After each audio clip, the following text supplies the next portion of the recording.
Now, if you're worried about droughts becoming the new norm, or floods becoming the new norm, or bushfires becoming the new norm, or cyclones the new norm in the tropics, if you're worried that all this is somehow new, that in the old days we didn't have these things, well, listen to the United Nations Secretary General and he will confirm your fears, heighten your illogical apprehension. We are in the fight of our lives and we are losing. Greenhouse gas emissions keep growing. Global temperatures keep rising. And our planet is fast approaching tipping points that will make climate chaos irreversible. We are on a highway to climate hell with our foot still on the accelerator. The highway to hell. What a recklessly stupid thing to say. But then this bloke is the former socialist Prime Minister of Portugal, don't forget. This gives you an idea of the inanity, the absurdity of the COP27 summit happening now in Egypt. It's entirely sobering and, yes, depressing to think that any politician or any journalist takes this stuff seriously. But sadly, most of them do. They don't question the alarmist rhetoric. They don't insert the facts. They don't expose the failures and the hypocrisy. They just join in the orgy of climate fear porn, along with sanctimonious virtue signalling. I mean, listen to how this bloke responds to the UN Secretary-General's hysterical speech.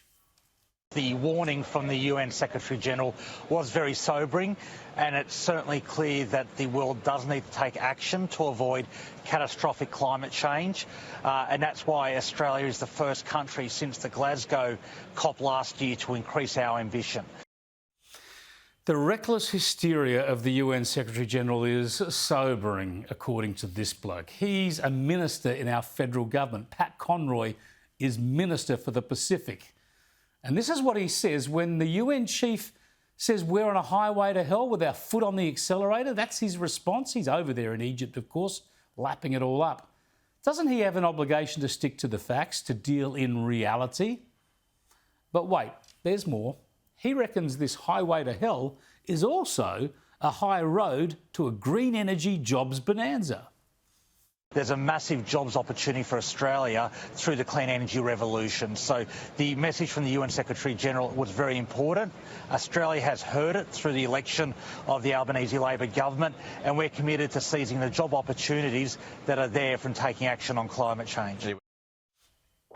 Honestly, right? We're all going to die in boiling oceans, but we're going to fix this in Australia and we're going to make a fortune out of it. This stuff is just literally insane, yet it passes for political debate in this country. And it isn't challenged by most of the media. On the ABC this morning, Conroy was just indulged in this nonsense. And the ABC's biggest problem was that our Prime Minister wasn't at Sharm el-Sheikh, this seaside festival of hypocrisy and hysteria. And cop this, pardon the pun, the ABC was also worried that we're not paying enough.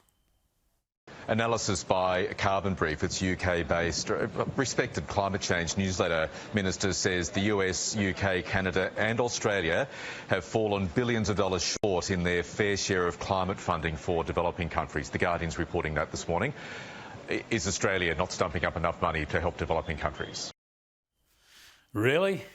That's the Australian Broadcasting Corporation, as usual, more interested in slamming Australia than asking some relevant questions or sharing some pertinent facts.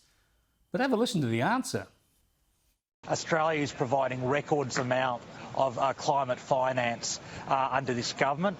We're continuing the commitment to $2 billion worth of climate finance over a 5-year period. Oh, that's good, isn't it? They don't care about that promise to cut your power bills by $275 a year. Nah, forget that about that one. Forget that power prices are soaring that much in the other direction.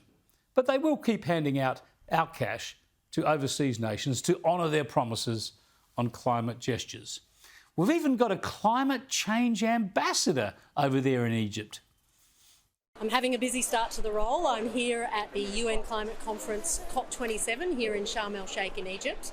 And I'm really looking forward to working with all sorts of people that come to these meetings from government representatives, First Nations peoples, private sector, civil society, to talk about and to take action collectively to tackle the climate crisis.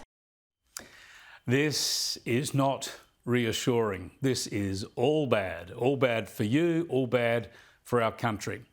And lest you think this madness only infects Labor, the Greens and the Teals, have a look at the New South Wales Liberal Treasurer tugging his imaginary forelock before King Charles III at a special COP-related climate gathering in London.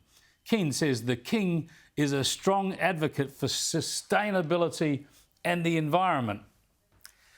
No, he's not. He's a batty old doffer who talks to plants, boasts about running his car on wine and cheese, and yet has a carbon footprint the size of a small Pacific nation. Keane went on to say in his social media post that he's now in Egypt at the COP27, where he's tackling global energy challenges. And he finishes by saying, "We are all on this journey together." No, we're not. You're on the journey, first class no doubt, plenty of emissions flying around the world. We're not on this journey together. We're back here in the energy cost and supply crisis your green policies have foisted upon us. Back here in Australia, preparing to fly out for Egypt, Climate and Energy Minister Chris Bowen delivered another evangelical sermon about how he's going to save the planet while delivering manna from heaven. The fact of the matter is Australia is back at the international table because we know that good climate policy is good economic policy. We know that good climate policy creates jobs in our regions and investments in our regions who have powered Australia for so long.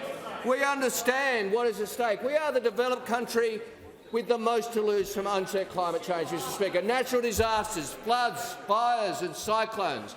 All this is at stake. The people who have suffered from floods over recent months can expect them to get worse and more frequent. Member for Bowman, the same with bushfires, Mr Speaker. We are also the developed country with the most to gain from real action on climate change. That's what the Albanese government will deliver. Floods, fires, droughts, they'll all be easier under Labor. Jobs and prosperity too. These blokes wouldn't want to overpromise, would they? I'll tell you what's happening here, as I've been saying for years, and when it comes to this government since the day they were elected. Australia's climate change policies have got us on a highway to economic hell with our foot on the electric vehicle accelerator.